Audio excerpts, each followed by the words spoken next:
Yo, ¿cómo están? It's WildOn2s, and thank you for joining us in our channel. Like always, hit that like, hit that subscribe, and the little bell for future notifications. This is the show we call the Neutral Zone. It used to be called the Pregame. We changed it to the Neutral Zone because we don't want to talk too much shit about MC stuff. This is having a good time, meeting people. And we have, of course, Hollywood from Insane Throttle, Bride the Biker, and Angel, the host of the WildOn2s in YouTube. And we'll get to know him more throughout the video. Of course, he'll introduce himself, and the only best person to talk about himself is himself. Right? So if you want to introduce yourself, Angel, you can go right ahead. Absolutely. First of all, thank you so much, WildOn2s, to having me over here in your channel. And hi to Insane Totals as well, Bride the Biker. So thank you guys for having me today. First of all, guys, my name is Angel. Actually, Angel is my middle name because my first name is Jose. So, everybody calls me Angel. And out of my dad's side, my dad is Michael Angel. My older brother is Michael Angel, and I'm Jose Angel. So, the only one that is known by Angel is myself. So, anyways, guys, born and raised in Mexico, came to the United States basically around 11 years ago. And, trying to find that American dream. Because I tried to look for the Mexican dream, couldn't find too much of it. But that was the reason why I came here, first of all, to the United States 11 years ago. I don't come from any financial background or life insurance background family or wealthy family who was financially educated in how life insurance works or finances works at all. My first job in the United States was construction, actually. And after construction, I was hired for a company that does taxes. I was the assistant manager of the owner. And so I was basically the right hand of her, and that's when I learned kind of like my first introduction to the financial side of it. And after that, guys, I went into I opened my own business, and I was with tax office. I was partnership and with a friend of mine, and then after that, my brother approached me. He says, "Hey, let's open some restaurants." And you think that you own the restaurant. Sadly, the restaurant owns you. Shit. And that was when I finally made the decision. And man, I'm trying to do something different. What can I do? And I always was curious to help other people. That was one of the bigger things that I wanted, to serve others. Maybe not the main really thing, but I say there is two things that I'm looking for. Number one, to serve others. Number two, to make some income, to make some money. We all want to make money. Pretty much, man. That's how. I love bikes, so that's it. Yeah, I wouldn't bring you on here if you didn't ride a motorcycle at least. What about bicycle? Because I have. No. That's little bikes. That's not a bike. That's not like the little drive-by little things you have to do in Mexico. No. And what do you ride? I mean, because some guys don't know. He rides. I ride with him once in the blue moon when we can. This guy's busy as I am, so I mean, just to get the chance to meet up and ride is always sometimes a mission. But we go out and ride. And what do you ride? You can tell the crowd that what you ride. I ride my current Harley is Sportster 200, 2018. So that's the one. I just went to Galveston to a motorcycle rally there on that one. You went to the rally? Yeah, the Sportster. In Galveston. Yeah, to Galveston. Yeah, I gotta go next year. I'm gonna go head out there and stuff like that. So, I mean, if you want, one of the things that with Angel, or the Angel, I'll say Angel the English way, right? Angel, that we talked about. I mean, he was telling me all this crap, all this stuff about life insurance, and actually to benefit myself with life insurance and to use my policy for business and for other things. And we can explain that here in a little bit. But if anybody has anyone to talk to him or whatnot, he won't bite. Hey, man, what's up? ¿Cómo estás? Taco Bell, what's up there, homie? I can do. I put Chicago in this. Anyway, 2018 sporty, good one. What got you into riding, bud? You know what? My older brother, he bought a Honda Phantom 2013, and he actually bought it from the auction. And then he got the Sportster. This is sporty. He got this one, and he said, "You know what? Hey, just give me $3,000, and you can keep the 2,500, and you can keep the Phantom." So that's fine. That was my first motorcycle, insane. And then I fall probably once or twice in the Honda, and then I was like, okay, you know what? I overcome this. Now I'm ready for the Harley. And that was it. My brother got a bigger one. I think that he got it was a Fat Boy, and then he sold me the Sportster. So that's basically how I got my oldest brother. He was I was a kid, and I have an older brother. He was probably 15 years older than me. He always had Harleys in Mexico. He always was riding. I remember that he put myself in the tank, and then going there. And I remember that was kind of like my first experience on bikes. But very interesting part was my brother insane. If it wasn't my brother, like he passed me the Honda Shadow, like, hey, go learn, mess it up with that one. I would never get into the biker side. Right. Well, I'm looking forward to the interview because you're going to be talking about some financials and stuff. You're kind of like HG Vibe, man. I really like that stuff. Yeah, he's good with numbers and stuff like that. So, and Brian, while you're drinking your moonshine there, you can ask him something. Yeah. So what type of riding do you like to do? What type of riding? You know what? It was my first. I went to Galveston a couple of times. I used to live in Dallas. Mm-hmm. We went from Dallas to my brother. You know what? My first experience was from Dallas. My first time on the highway from Dallas to Austin. My brother said, "Hey, let's take a ride." I said, "Okay, yeah, let's take a ride." And I was like, "Hey, so where are we going?" I said, "Austin." That's like a 4-hour ride or so. Trial by fire there. Wow. It was. He was still with the Sporty, and I was with the Honda. I customized it, get it over a little bit, and then that was the first experience. The second one, it was from Dallas to Galveston. That's I would say that was my largest one. Okay. And then this one that just recently went from San Antonio, because now I live in San Antonio. So from San Antonio to Galveston, which is 3.5. We took 8. Every hour because it's 40. More than 40 that miles. Small tank. Yeah. That's why I won't go long distance with you. Yeah, that's what we gotta say congratulations to you, man. You're about a year away from naturalization, chasing that American dream. How's it feel, man? You're almost there. You know what? I mean, naturalization. I got married, my wife. If you don't get married, you don't get it. And I'm just kidding with that. My wife. I wonder if that works with them Russian blondes that I see. His wife is a shark, man. She's a businesswoman. By the way, yes. She is no joke. She has a Russian background. Yeah. We met in the business, by the way. We met in the business. We run a business together. And, because he's leaving the United States to work with your spouse. I'm just kidding. Right. Yeah, some corporates don't like that. But, yeah, no, we did it. Yeah. So that's basically the experiences, Brian, there. That's awesome. You know what? One question I always wanted to ask for those going for citizenship. What opportunities is the United States providing you that you wouldn't get in Mexico? Here's the thing. First of all, I'm not running for citizenship, okay? Let me clarify that part. But one of the things that I would tell you is opportunity. Opportunity, and you might have all the opportunity in the world inside of the United States, outside of the United States. But regardless, I learned that regardless of the country, it's the opportunity of you are nobody, you can become somebody. And for me, I always say that I was born in Mexico, but I'm made in the United States. And some people like it, some people don't, which honestly, I don't. Can I curse here? Who cares? Yeah, I don't give a shit of it, because I don't give a shit of it. But I'm happily recognized that I was born in Mexico, but made in America.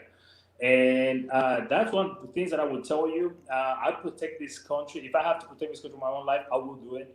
And the only reason I'm saying this is because thanks to this country, there is few things that I'm very proud of. Number one, my wife.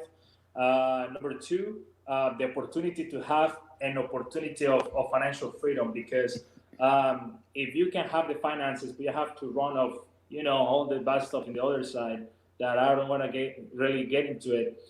You have to kind of hide what you have, because you cannot leave security. And while it might be Cuba, yo sé que maybe it's not exactly the same. I mean, it's kind of like the same thing, Security is a big issue.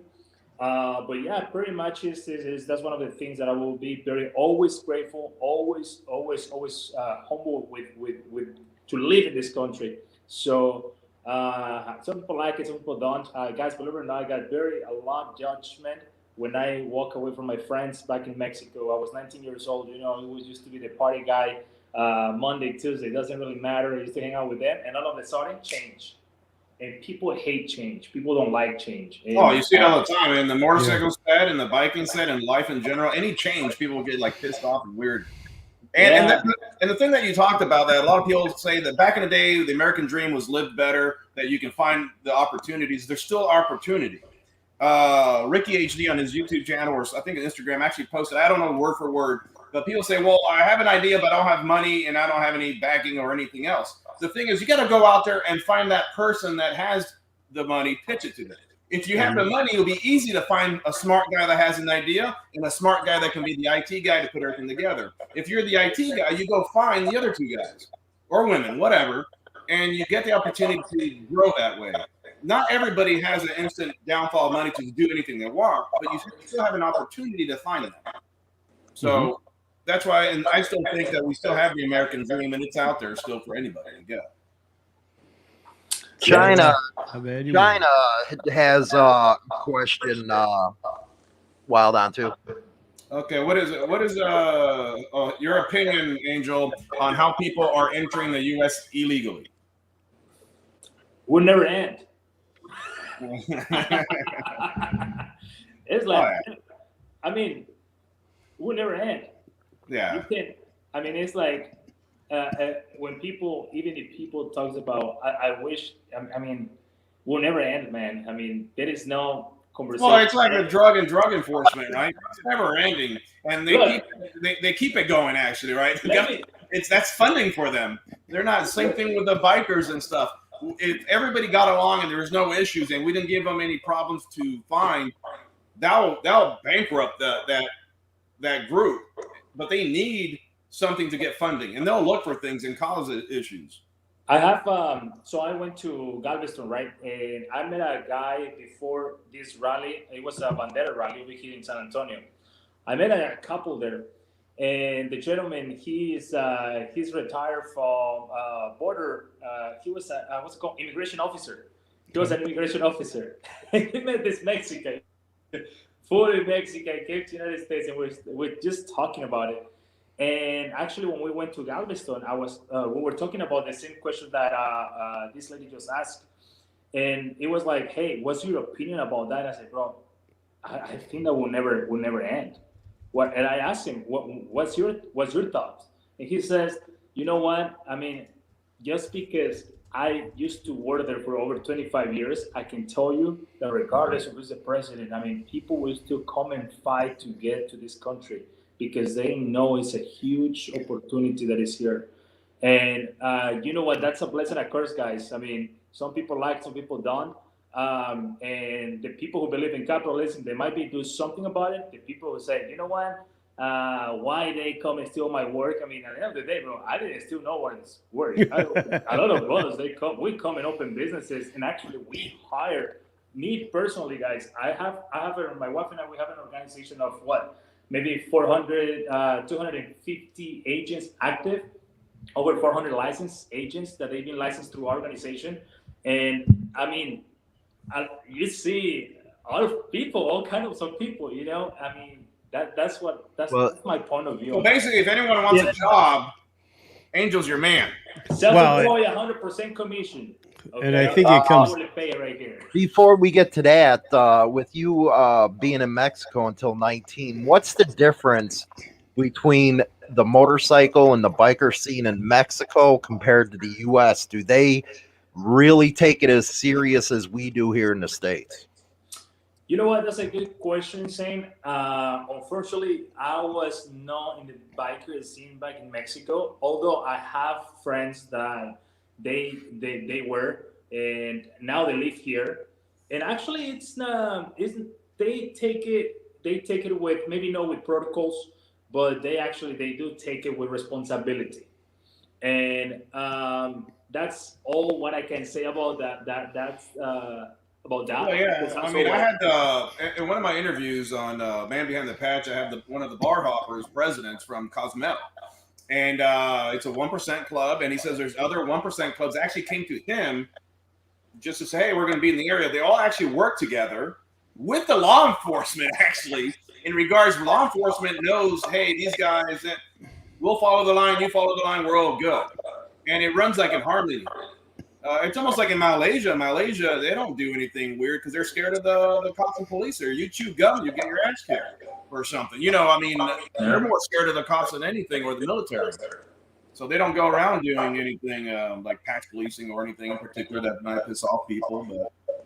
But like you said, they take it more responsibility. They still try to stay active with the scene over there. I mean, you have like Green Nation out there in Mexico, and a bunch of big clubs out there that do roam around. Process asks Angel, where have you rode in the States?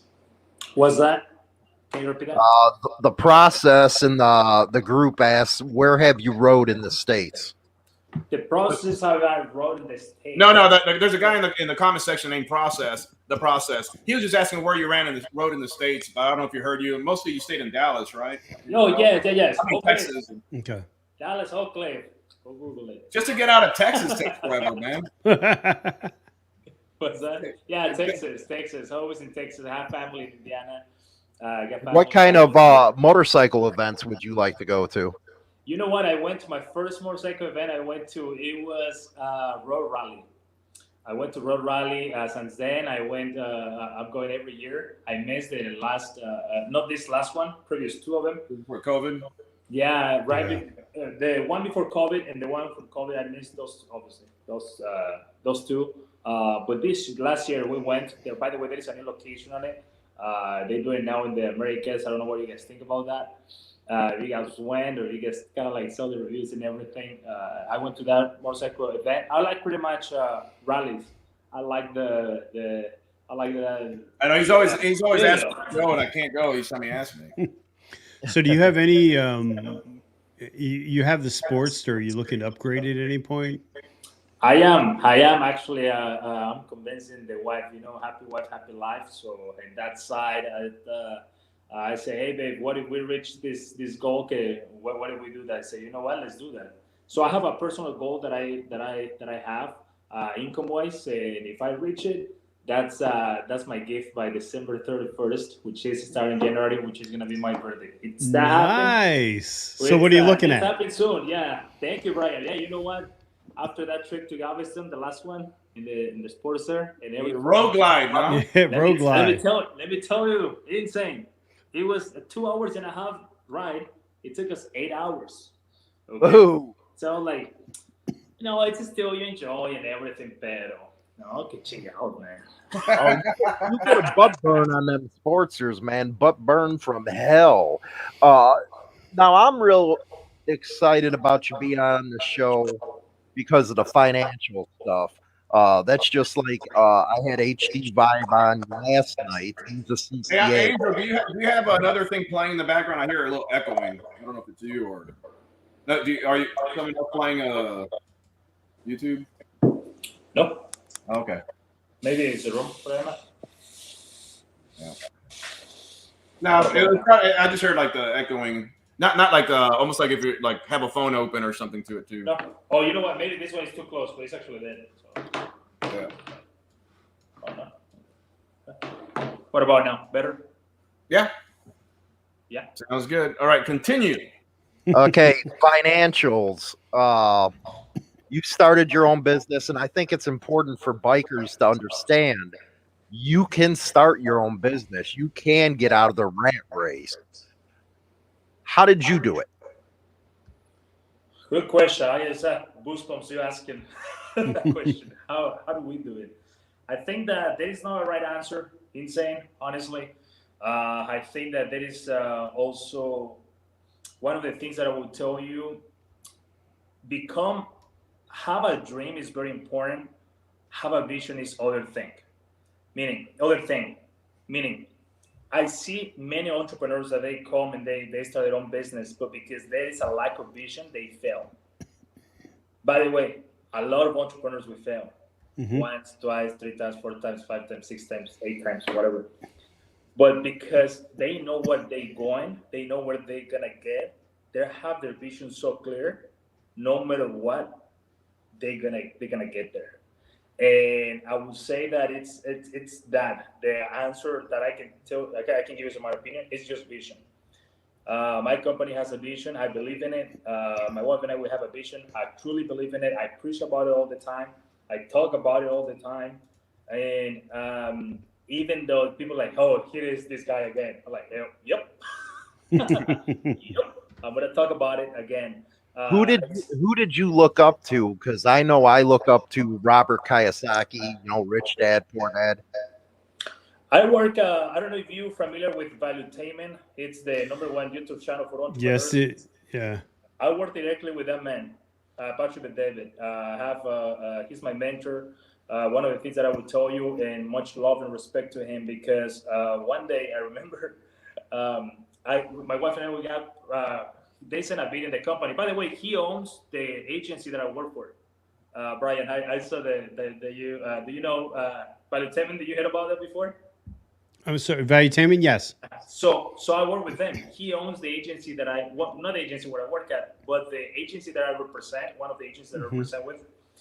I'm a co-owner. My wife and I were co-owners of the agency, which is PHP Agency. So that's who I look to. What I say his name is because if much love and respect to him, because the content that he's providing, #1, #2. By the way, everybody can look at his channel. Is right now is the #1 YouTube channel for entrepreneurs. So that's the person who I love the most. Also, I would tell you, Carlos Munoz is another one. He's a Mexican guy, an entrepreneur that is building kind of some content the same way. Robert Kiyosaki, definitely, his book changed my life forever. John Maxwell is one of the biggest for me. His spirituality, leadership, transparency.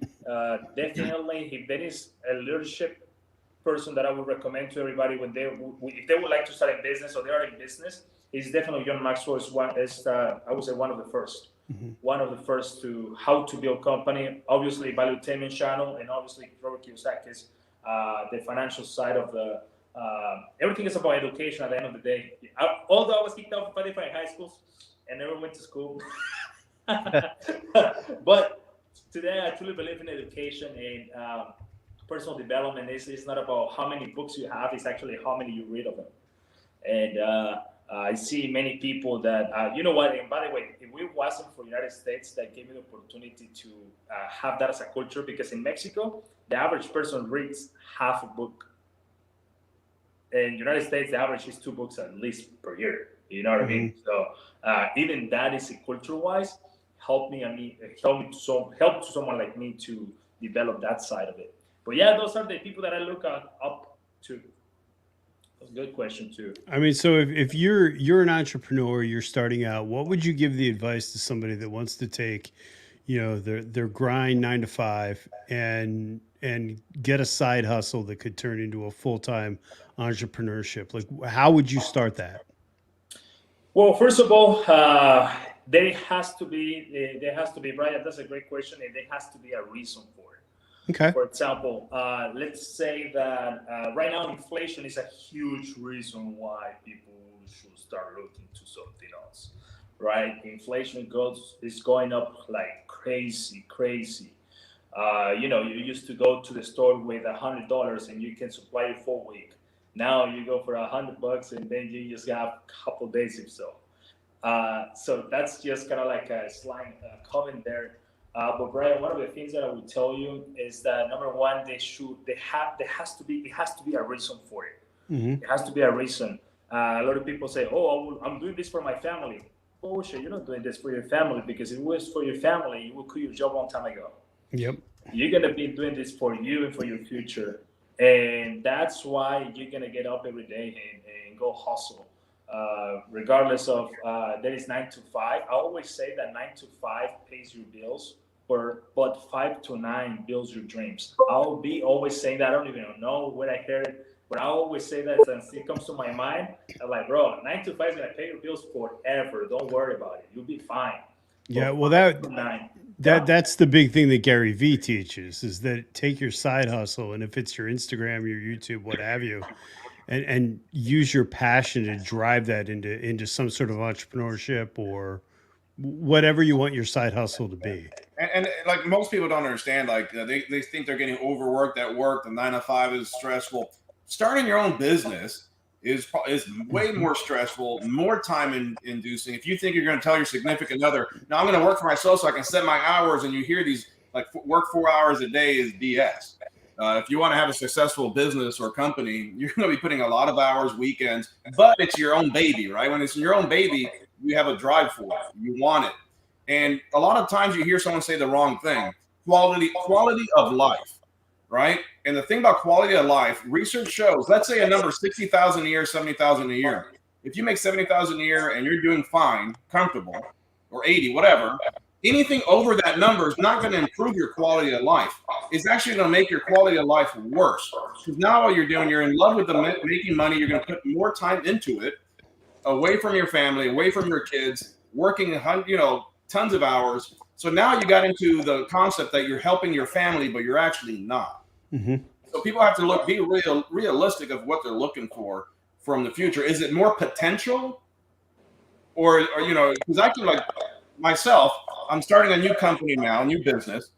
I was doing really well, comfortable as heck, but I left my area. If I want to be comfortable, I can stay there. My thing is for opportunity to grow past where I was before. Mm-hmm. And I like the mental challenge of things. I was that guy that played the little NCAA football, got the worst team, and tried to build it up to be the number one in the nation. I'm the same way when it comes to business. My thing's for success. We're all going to fail. We're going to, if you don't fail, just like, I don't know, was Michael Jordan or something says, you're never going to make a shot if you don't take it. Yep. Yeah. If you're not failing, you're not trying. Yeah, it's the same thing with business. One of the things that I would tell you, Brian, and send to the people listening here, is that my first business, I was a partnership, and I lost it because I was still an immigrant in the United States. I had a partnership, and this partner, man, another Mexican, this ogre took advantage of the business. I ended up in the streets just like that. First failure. I was 20 years old, I was 23.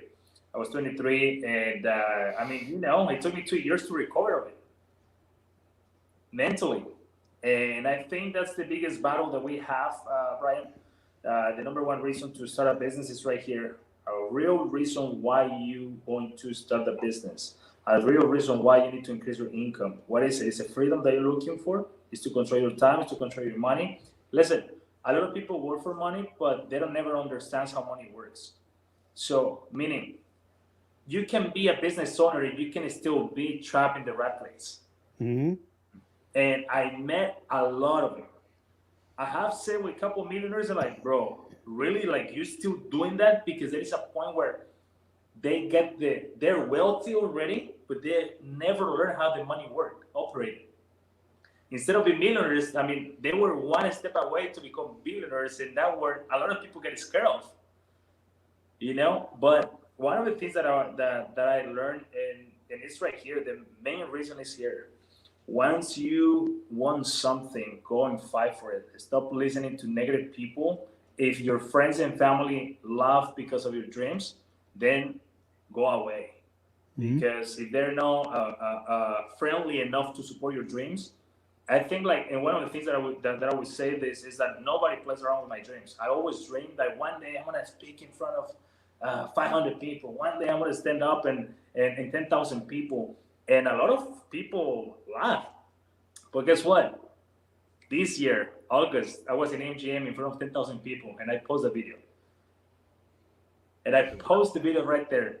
And I was like, man, just imagine. I was just thinking about it, like, man, just imagine that I did listen to all those haters. Mm-hmm. Just imagine that I listened to those negative people. And by the way, sometimes it's family, man. Oh, yeah. Well, that's a good lesson for the YouTube people. I tell you that. Man. That's true. Especially YouTube thing. Especially YouTube. Like I said, I do a lot of it's a great hobby for me. I really enjoy it. Some people, it's a living. They work hard at it. It's a lot of hard work for YouTube. the algorithms are all jacked up and people putting so much time into one video that people don't understand. And then when they see something like flop in the other ways, where just because of the timing that you uploaded, the day you upload, or anything, or censorship, it's crazy. So SP33DO asks, what state from Mexico are you from? Jalisco. Jalisco. Jalisco. Yeah, he does a lot of shows in Spanish too and stuff. Yeah. He does his podcast in Spanish. And by the way, I don't know, Wild, do you saw, guys, it's called WildOn2s because my goal is to have the #1 channel for underdogs, right? But guys, let me tell you something. Once I started, I was like, man, I didn't know it has too much work. But I have a couple interviews with UFC fighters already. I have a UFC coach as well. Right now, he's currently coaching 17 professional fighters in the UFC. Those are in English, but I have Spanish. Those are in English. But yeah. Focusing the underdog mentality and UFC. MMA or fighters has a mentality just like an entrepreneur. I don't know why, but I start combining like the fights and the businesses together, and not for the bets. I did it because of the mindset. And for me, it was, I don't know, I've been saying it for the past 3 years, and I used to start like a year ago. And I said, man, one day I'm going to interview UFC fighters, and I'm going to ask them where they come from, how they did it, how they overcome their fears in the ring, how they overcome that, how to, kind of like, because when you get into business, man, you're going to get your ass kicked. Mm-hmm. A lot of people think, oh, let me open a business. Oh, yeah, I'm ready for it. Like, bro, you're playing the pinche entrepreneur on Instagram. You have no idea what that. You have to eat crap. You have to eat crap for a long time for you to start making your first 6 figures, and then go to a quarter meal. And you have to eat crap, and nobody talks about it. They just sell to the drink. And learn, right? You got to learn how to do a business too. When you have an LLC, pay yourself the salary, right? Pay yourself the salary. The companies. I mean, just the way you format taxes. I mean, it's a whole different thing. You can get your butt kicked from vendors, all the vendors, and negotiations, the contracts, how much things cost. If you want to open a location, they'll charge you $110, $130 a square foot for a location. And you have a 2,000 square foot blank slate. You're talking like 300 something thousand just to open up a little damn store sometimes.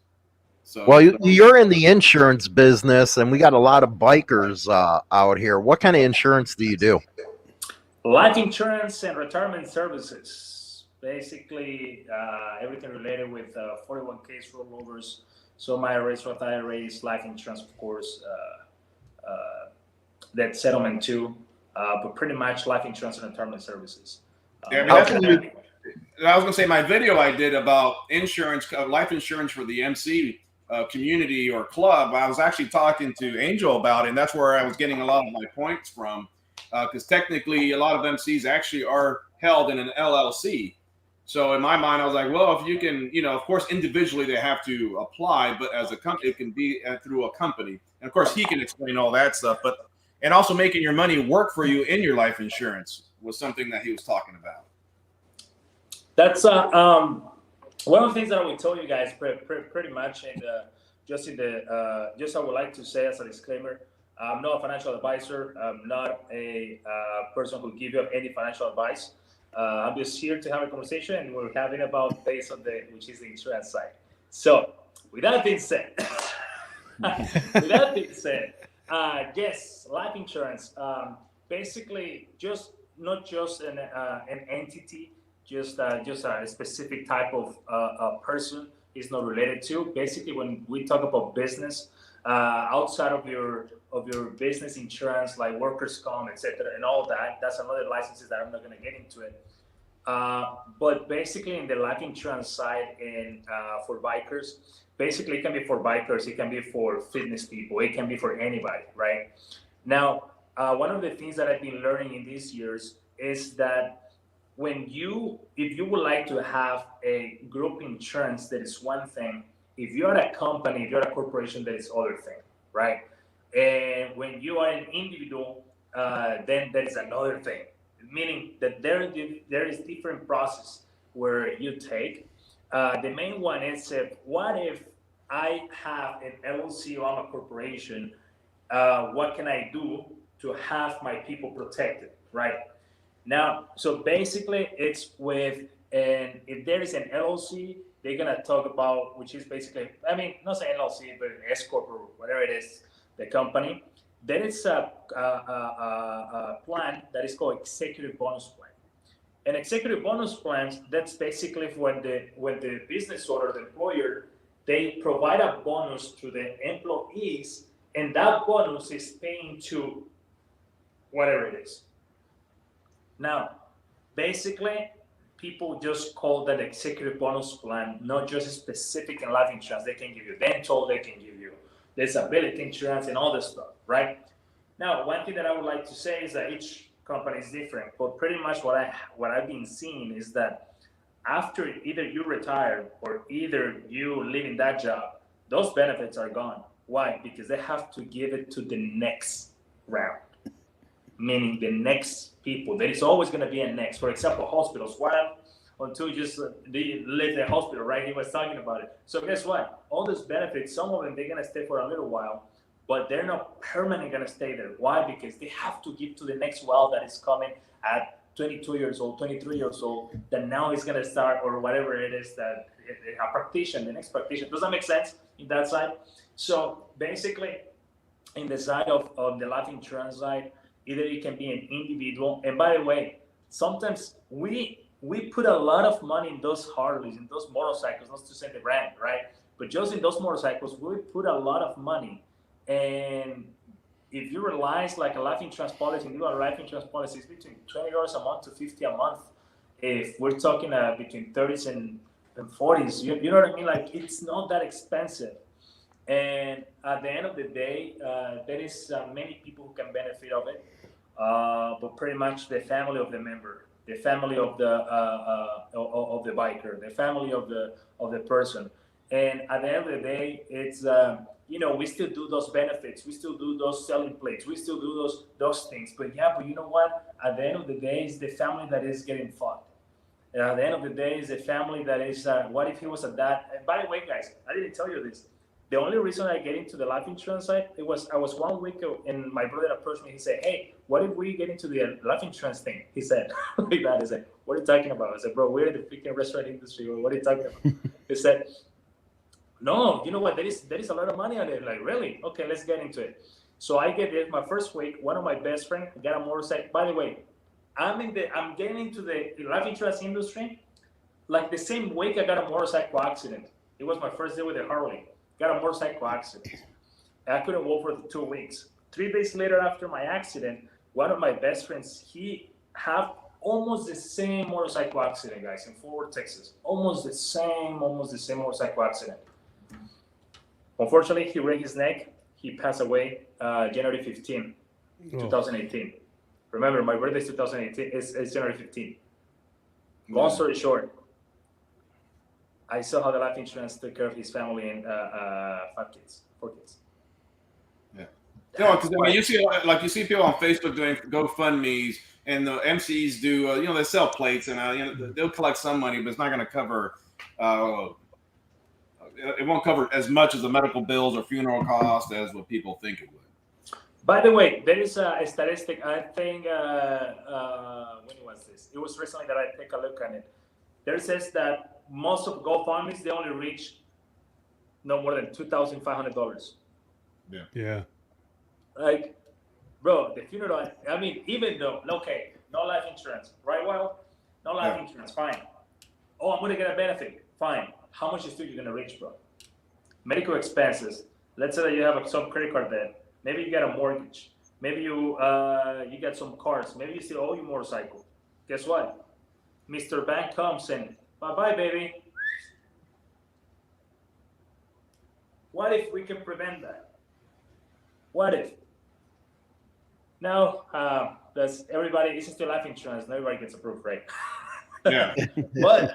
but I think that more bikers, responsible bikers, because it's not for everybody. And those who truly believe that they're responsible, I think they need to make sure that they have updated their life insurance, because life insurance used to be only when the person dies, not anymore. If someone gets sick, not able to work, get an accident, not able to work, basically they get chronic illness, critical illness, terminal illness, or even critical injury, they can have access to the life insurance money while they're still alive. And, I mean, a lot of people don't know this, but I mean, I'm sure you guys do. Most of the bankruptcies in the United States of America are not because of credit card debt or student loans. Actually, it's because of medical bills. And nobody's talking about those things. And everything, it falls in education, everything falls in have the right information. At the end of the day, information, there is plenty agents out there, there is plenty companies out there. Find the one that you trust, find the one that you feel like you have confidence with them, and just ask them like, hey, can you review my policy? I have this life insurance. Hey, can you review it? Just ask 2-3 agents, can you review it? And that's how you get the best opinion. Guys, one thing that I will tell you, I have my family, they were even my clients, I think it was my sister-in-law. She said, hey, can you take a look at my policy? I grabbed my brother, my sister-in-law, right? I was like, yeah, sure. I was like, I grabbed my brother's. Oh, bro, boom, garbage. Like, I literally do this. And then my sister-in-law's policy, I said, let me see yours. Hey, this is good policy. You should keep it. Well, guys, I got to get my mic fixed. I got to get ready for the round table. I'll see you over there, WildOn2s. Switch No mic. problem. Yeah, sounds good. All righty. See you, sir. See you later, Angel. Nice to meet you, Anzane. All right. Yeah, no, and one of the things that one of the big things that I've noticed too is that a lot of bikers, I mean, people in general, sometimes never think about the life insurance. Thinks it added cost $20 a month or so, but we do it every day. We ride every day. But then when you think back, if you have kids, family, if something would happen right now when I'm riding today, how are they gonna take care of them? If they're not working, the wife is not working, the bills. They have to think about that stuff. We're not indestructible, And you know why? Well, one of the things that I would tell you here to the people that is listening is that people still think that life insurance is only when they die. Yeah, no, I thought that. Yeah, I thought the same thing. Yeah, I thought the same thing. No, now, like, believe it or not, you can use life insurance to do future investments. A lot of people don't know that they can get a loan of the life insurance money, and instead of paying interest to a bank, to a financial institution, to life insurance company, they can pay the interest to themselves, and they make compound interest long term. I mean, and whenever they would like to take that money out, they have the potential opportunity to have a tax-free income. And there is from the IRS, there is a tax code that is called 7702 that prevents that. It says that life insurance doesn't pay taxes for over the past 30 years. Interesting. Yeah, very interesting that side. And again, I mean, people need just to understand that it's important to not just to have it, but I think that they need to know how it works. Because at the end of the day, at least the basics, the basics, like at least the basics. Just the basics. Yeah, I mean, like we say, a lot of times we don't do things because we don't know about it, or we do things and we don't know about it, how the money works, or we lose benefits that we're not using. Just like anything, right? Credit cards. I had the American Express Platinum, right? And everybody goes, hey, you have all these benefits. So I've been capitalizing on all my benefits and stuff. That's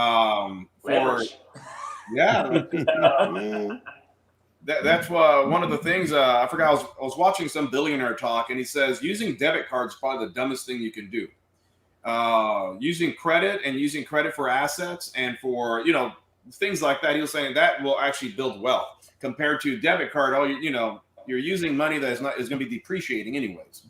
But people will spend like all these, I spend like, I don't know, Netflix, Hulu. We have people pay for Spotify, but then it's cost almost the same as life insurance a month. Yeah. Well, those are, what do you think, Brian? No, I was going to say, I didn't want to interrupt you. So let's assume a person makes 50 grand, 100 grand. I have a house, I have this, I have that. Is there a formula to get you started for the kind of life insurance that you would need? So do you base that on, several times your salary over something? Yeah, you know what? Basically, there is few things that we do.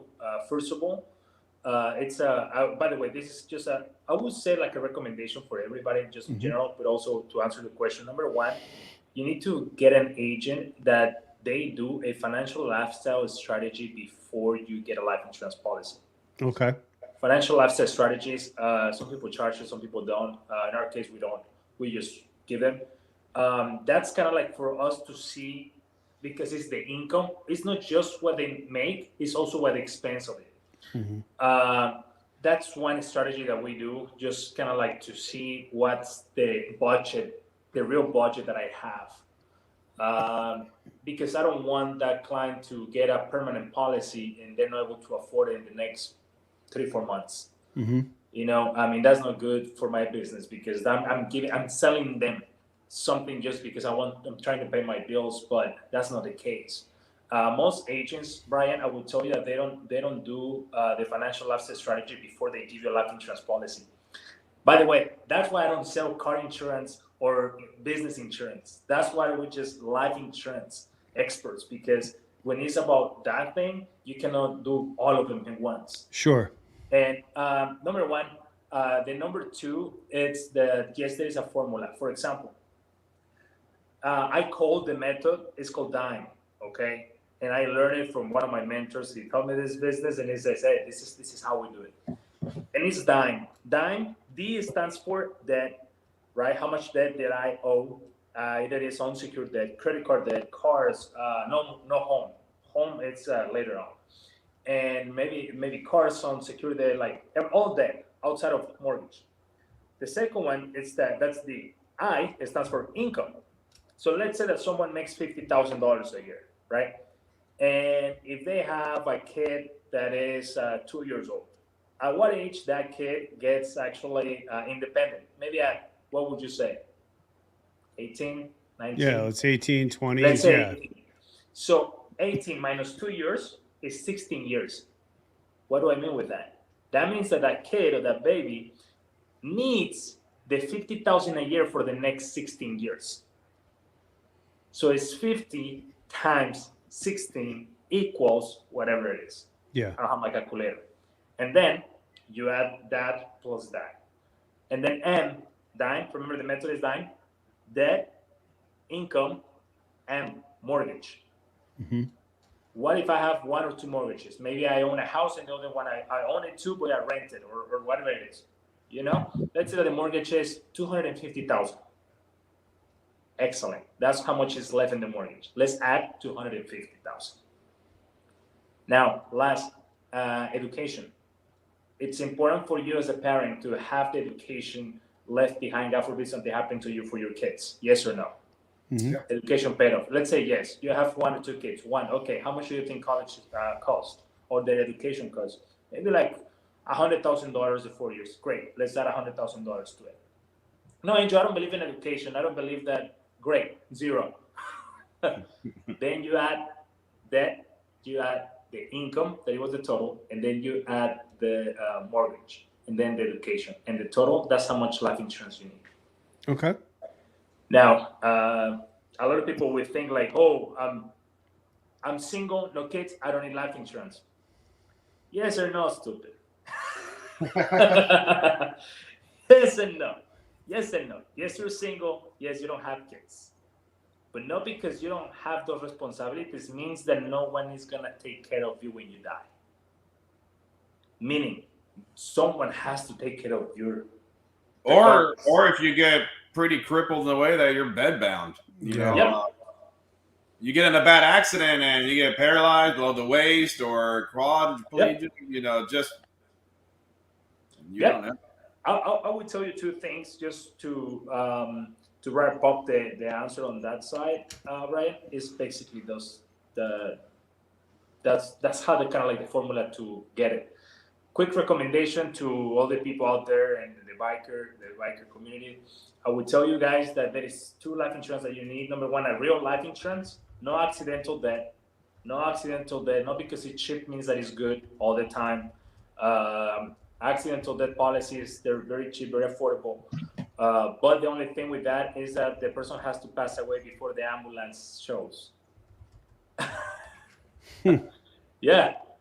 So if basically they don't die by the when the ambulance shows, if the ambulance shows and says, "Oh, they were alive," So that yes, if you die in the they're gonna hospital, pay. Yeah, that's why it's called accidental death.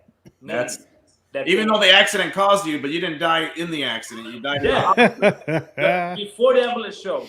So that's one of the that's one a real life insurance policy, meaning that they have all disclosures, all the exclusions. Take a look on it. Number one, number two, it's that. Now, because you are bikers, guys already know that some companies charge a little bit more because you are a biker, right? It's not all of them they do. Not all of them they do, as I know. Some of them they do it. Other ones they just include it with it, the price, and that's it. That's a great question, Brian. Okay. I mean, I got it. I used to have life insurance, and I got off of it, so I know I have to talk to Angel soon. Well, I'm like, and myself, right? Like, I ride a motorcycle every day, 24/7. I mean, I ride it to work, back from work, ride on the weekends. I fly planes. You know, I don't live the most safest life, technically, right? I mean, so I should be somebody, especially for those that like to break the law and the speed. Yes. I don't. I go exactly speed limit. I don't know what the hell you're talking about. My dumbass videos are showing my damn speedometer. That's dumb as shit. Privilege, man. Well, thank you very much, Angel. We can keep Yeah, talking. thank you. I know I got to get going to the other show. Brian, any final thoughts at all? No, I think it's really good information. I appreciate it. Now, the one question I did have, are you only licensed in Texas? No, you know what? Actually, my wife and I, we're licensed in California, Illinois, Florida. We can get appointed in 49 states and Puerto Rico, which is called non-resident licenses. Okay. So, but yeah, we're resident in Texas, so we're basically except Montana. Is anybody you guys in Montana? Yeah. We're good. Yellowstone. Hey, anyone watch Yellowstone? It's like the Sons of Anarchy of cowboys. That's ridiculous. Hey, Angel, and please give us your Facebook page, your Instagram, yes, anything that you want to give, and write it down. Text me all your information too, because I'll put it in the description after we're done, so when people can rewatch it or something, will be in the description. Excellent. Thank you very much. So first of all, guys, Underdogs in YouTube. We're building the #1 YouTube channel for underdogs. So if you think that you are an underdog or you can be an underdog, just go ahead there and give us a follow. Number 2, guys, Instagram, IG, Underdogs as well. But you can find me as Angel Saldaña _pack, just like Pack of Wolves, right here, this side. Okay. So I'm going to post it there. And also, what I can do is I can give you my link tree. And link tree comes all the social media there. Okay. So basically, it's one link, and they just click it. It's going to take them to all of it. Yeah, we'll do that. And I can give you both of them. I can give you the business one, and I can give you the personal one, so you guys have log in there. But yeah, thank you very much for having me. Thank you very much for the opportunity at the same time to share with the community what we are doing. Because for these shows, sometimes people like seeing these big titles of stuff we're doing. Or mine is just, even though people don't know your name or anything, if people can watch this and learn something and benefit. That was the thing I wanted to bring, is benefit, like the life insurance, the cost per month, if they can be accepted. Because a lot of people forget. I thought before, you only get it when you die. I'm like, I ain't gonna put money if I can't touch it. During, I can put it aside on an investment. But if it can grow and take it out, if something happens to me, maybe people get sick or something happens, terminally ill. Yeah, and basically just to close it off, and the last kind of like the 1, 2, and 3 why people will get a life insurance. Number 1 is just because, what if I die too soon, right? And I'm not prepared. The second one is that, what if I get sick, not able to work, get an accident, not able to work? How can I have access to that money? And the last one, and a lot of people don't think about this one, life insurance also is now if you live too long. So I think it's good to people to know that part. All right, guys. All right. Well, thank you very much, guys. Yes, thank you very much, man. Thank you, Wild, for having us. Take care. Thank you, everybody in the comment section. Thanks for viewing and watching. And remember, hit that like, subscribe, go to Brian the Biker's channel, go to Angels WildOn2s, YouTube, Instagram. And till next week, much love and respect. Peace. Yeah, absolutely. See you guys. Bye-bye.